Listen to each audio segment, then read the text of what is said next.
आपण बघितलंय की सर्व्हिसिंग आणि मेंटेनन्स कॉस्ट किती आहे, ओव्हरऑल खर्च कसा होतोय आणि आपण गाडीकडे बघता आपल्याला कळेल की बरेचसे मॉडिफिकेशन्स आहेत. तर ह्यावरून दिसतंय की खर्च कुठे कुठे वाढतोय मेंटेनन्सचा. तर आपण जाणून घेऊया प्रथमेश कडून की कोणत्या मॉडिफिकेशनला किती कॉस्ट लागली आहे आणि ओव्हरऑल ह्याचा मेंटेनन्स ही कसा आहे. तुम्ही मॉडिफिकेशनचं विचारात, आपण मॉडिफिकेशनचं घेऊया. पहिले फ्रंट पासून सुरू करूया. येस, नक्की. आता तुम्ही हे वायपर्स बघू शकतात. हे वायपर्स एक चेंज केलेले आहेत. जे कंपनी द्यायची ती स्टील फ्रेम सोबत येत होती, हे मी अपग्रेड केले आहेत. बेसिकली हे रबर फ्रेमचे आहेत पूर्ण आणि हे एरो टू एन वायपर्स आहेत. हे त्याच्यापेक्षा बेटर काय, कारण की यांची लाईफ पण चांगली होती. कम्पॅरेटिव्ह टू स्टील फ्रेम हे जरा पाणी पण लवकर लवकर साफ करत होते, वाईप करत होते. तर प्रथमेश तुम्ही आम्हाला आता डिफरन्स सांगितलाय की हे वायपर्स आणि कंपनी प्रोव्हाइडेड वायपर्स यामध्ये फरक काय आहे. पण आपण आपल्या प्रेक्षकांना सांगूया की याच्या कॉस्ट मध्ये किती डिफरन्स आहे, हे किती तुम्हाला महाग पडत आहेत और जर क्वालिटी बघता हे स्वस्त पडतात का. जर कंपनीशी कम्पेअर कराल आपण हे वायपर्स, तर मग कंपनीचं मला तरी आयडिया नाही, बट तरी एक असं एक अप्रॉक्स सांगितलं तर मग ते 300 to 500च्या आसपासमध्ये ते स्टील फ्रेमवाले येतात. आणखीन हे मला कॉस्ट केले अराउंड 1600 to 1800च्या मध्ये कॉस्ट केलं पेअर. ओके. तर आता बघितलं तर कॉस्ट डिफरन्स हा जवळपास 1200 रुपयाचा आहे. पण तुम्ही असं म्हणू शकता का की हे कंपनी प्रोव्हाइडेड वायपर्स पेक्षा जास्त टिकतात आणि जास्त क्वालिटी प्रोव्हाइड करतात, तर cost for quality we can say. हा, टोटली कॉस्ट फॉर क्वालिटी आहेच. आणखीन मला ऑलमोस्ट हे यूज करून 2 इयर्सही झालेत आणि आत्ता मला यांना चेंज करायची नीड फील होते. नाहीतर मस्त एकदम सीमलेसली वर्क केलं यांनी. तर मित्रांनो, आपण वायपरचे मॉडिफिकेशन बघितले आहेत. आता बघूया अजून काही मॉडिफिकेशन केलेत का. तर खाली आलो तर आधी तुम्ही मला कंपनीने झिटा व्हेरियंटमध्ये रिफ्लेक्टर सेटअप दिलेला. ओके, तर नक्की. मग हे आम्ही प्रोजेक्टर हेडलाईट्स लावून घेतले, कारण की याच्यामध्ये DRLचा फंक्शन होता. मला तो DRLचा फंक्शन खूप जास्त आवडलेला. रात्रीचा तो एक अग्रेसिव्ह लुक देत होता. तर मग म्हणून ते DRL याचा हेडलाईटचा एवढा थ्रो नाही, बट मेनली तर हा लुक पर्पजसाठीच मी हे हेडलाईट ओके, जो की कंपनी प्रोव्हाइडेड मध्ये हा लुक नव्हता. कंपनी प्रोव्हाइडेड मध्ये होता, बट तो अल्फा मॉडेल मध्ये होता आणि झिटा वेरियंट मध्ये हे हेडलाइट्स नाही येत होते. बरं.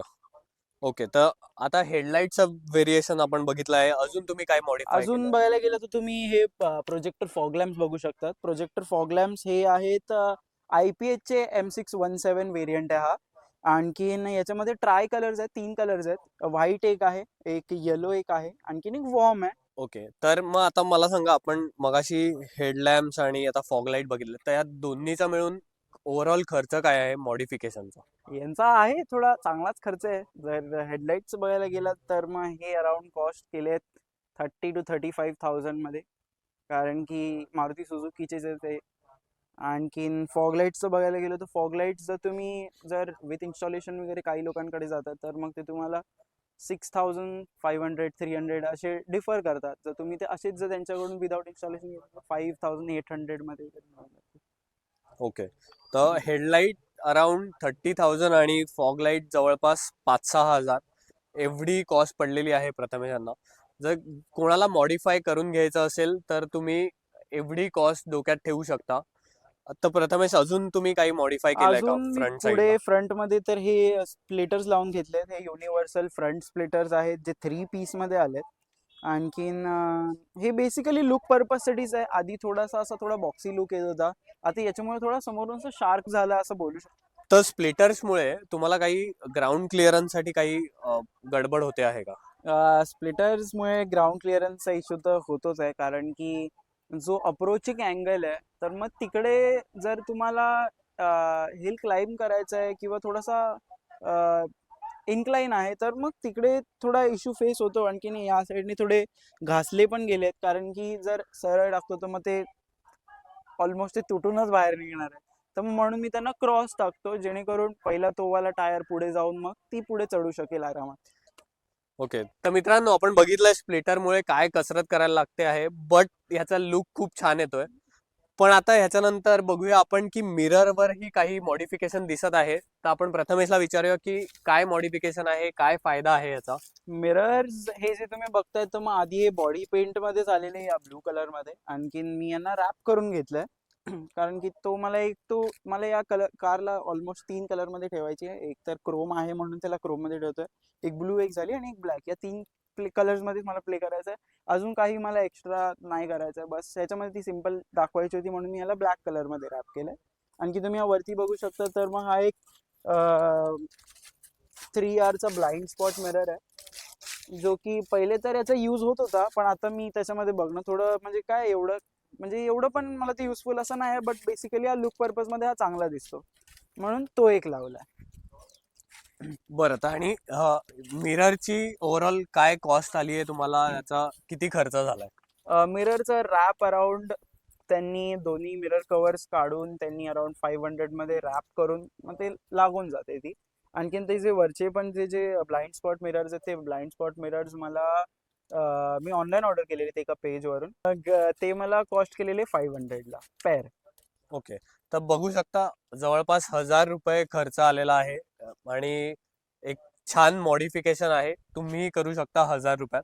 तर आता आपण येऊया रिअर साईडला, की टेल लाईट्स यांनी खूपच छान कस्टमाइज केलेले आहेत. मला खूप सुंदर असा लुक येतो आहे इथे. तर तुम्ही याबद्दल काय सांगू शकता? टेल लाईट्स हे ॲक्च्युली आहेत बलेनो स्पेसिफाईडच आहेत. आणखीन हे बलेनोमध्ये पण लागतात, टोयोटाची ग्लान्स आहे त्याच्यामध्ये पण लागतात, जी टोयोटाची बलेनो आहे. मी असं बोलतो त्यांना. तर मग हे ॲक्च्युली आहेत made in Taiwan. Okay. Made in Taiwan and imported from Taiwan basically. हे मी दिल्लीवरनं एक डीलर आहे, तर त्यांच्याकडून मी हे ऑर्डर केलेले. तर मग याच्यामध्ये पण 3 अजून वेरियंट्स होते. एक तर क्रोमवाला होता, आणखीन एक स्मोक्डवाला होता, आणखीन एक क्रिम्सन रेडमध्ये होता. डिझाईन सेम होती, फक्त याच्या ग्लासचा डिफरन्स होता. तर मग याच्यामध्ये कसं की हा वाला क्रोमवाला होता, तर मग मला जरा तो क्रोम लुक आत्ता सध्या तरी नको हवे होता, म्हणून मी यांना स्मोक पण केलं त्याच्यावरती. बरं, तर आता तुम्ही म्हणताय की हे तायवान मधून इम्पोर्ट केलेले आहेत, तर मला असं वाटतं की खूपच खर्चिक असेल. तर याचे एक्झॅक्ट कॉस्ट काय सांगू शकता तुम्ही? एक्झॅक्ट कॉस्ट बोलू शकतो 13,500 14,000च्या आसपासमध्ये मेड इन तायवान मिळेल. जर तुम्हाला मेड इन चायना हवी असेल तर ती पण स्वस्तात मिळून जाते, बट तिची लाईफ नसते. बरं, आणि जर समजा आमच्या प्रेक्षकांनी हे इम्पोर्ट केले, तर ह्याची फिटिंग कॉस्ट काय आहे आणि काही वॉरंटी आहे का या याची टेल लॅम्प्स? फिटिंग कॉस्ट जर आता तिथं तुमच्यावरती आहे. जर तुम्हाला आता समजा याच्यामध्ये नट्स असतात, ते नट्स ओपन करून जर तुम्हाला ओपन करता आले तर तुम्ही स्वतःहून पण करू शकता. फक्त प्लग अँड प्ले सॉकेट असतं त्याचं. अँड बस, आणखीन त्याचं तर काय फिटिंग चार्ज तर नाही. आणखीन वॉरंटीचं तुम्ही लाईट प्रोडक्टची वॉरंटी नसते, तर मग ती तुम्हाला देवा भरोसे ठेवावी लागते. बरं, हरकत नाही. तर प्रेक्षक तुम्ही बघू शकता, हे ह्याची काही वॉरंटी नाहीये, बट तुम्ही तुमच्या कॅल्क्युलेशन नुसार ते इम्पोर्ट करू शकतात. 2 ठिकाणावरून त्यांनी सांगितलेले आहेत. एक ठिकाण इज चायना, तिथे थोडे स्वस्त मिळू शकतात आणि तायवानमध्ये थोडेसे महाग. तर तुम्ही डिसाईड करू शकता. मित्रांनो, आपण आता एक्सटिरियर मॉडिफिकेशन बघितलेले आहेत. आता आपण जाऊया इंटिरियर कडे, की काही काही मॉडिफिकेशन केलेले आहेत. तर इथे आपण बघू शकतो वेलकम लाईट लावलेला आहे त्यांनी, जिथे बलेनो लिहिलेलं आहे. खूपच छान दिसतंय. तुम्ही याबद्दल काय सांगू शकता? हे ऍक्च्युली चांगले वाटत होते, कारण की आपण जेव्हा एंटर करतो कारमध्ये तर सर्वांचा पहिला व्ह्यू तर तोच असतो. मग मला त्या खूप लोकांनी म्हणजे रिलेटिव्हनी पण खूप अप्रिशिएट केलं की अरे ही खूप चांगलं वाटतंय. आणखीन बट याचं पण एक नेगेटिव्ह आहे, कारण की आपण जेव्हा कार वॉश करतो तर मग सगळं पाणी जाऊन तिकडे थांबतं, तर मग त्याने पण एक गोष्ट आहे की रस्टिंगचा इश्यू येऊ शकतो पटपट पटपट.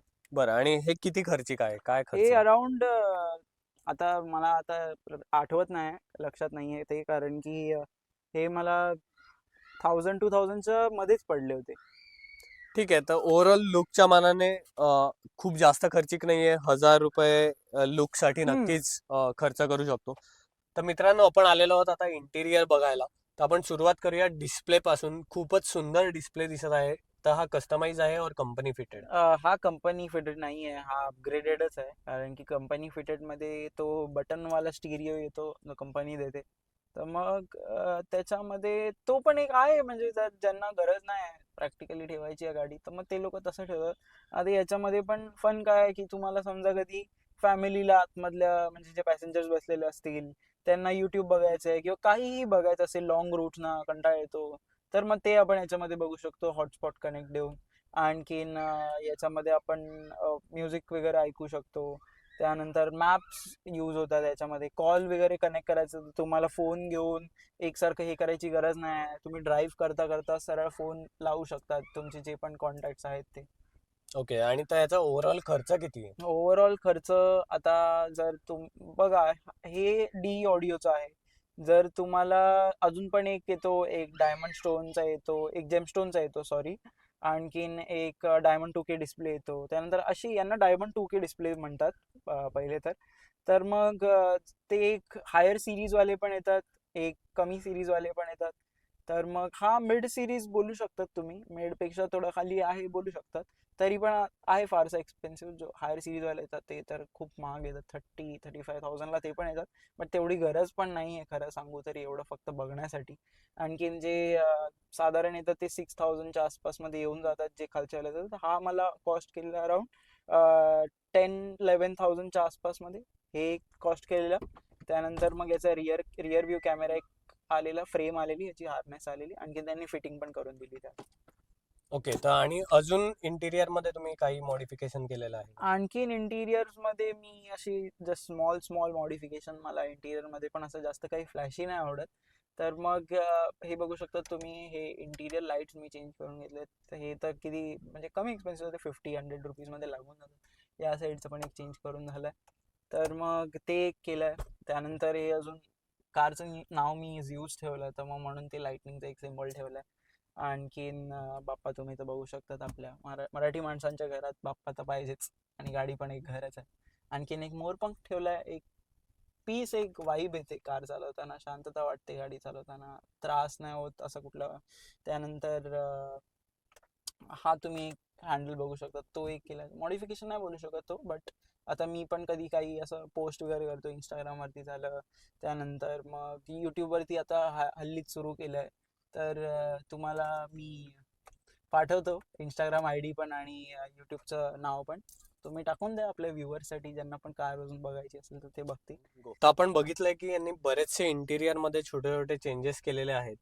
तर मेनली आता तुम्ही प्रेक्षकांना सांगा की ह्या लाईट्स, स्टेअरिंग बद्दल काय काय किती खर्च आलेला आहे तुम्हाला? लाईटचं तुम्ही पकडून चाला, ते खूप स्वस्तात झालं आहे माझं. कारण की मला जास्त पण लाईट नको हवे होते आतमधून. माझा इंटिरियर डार्क कलरमध्ये, तर मग मला ते एकदम असं कमी लाईट्समध्येच आवडतं.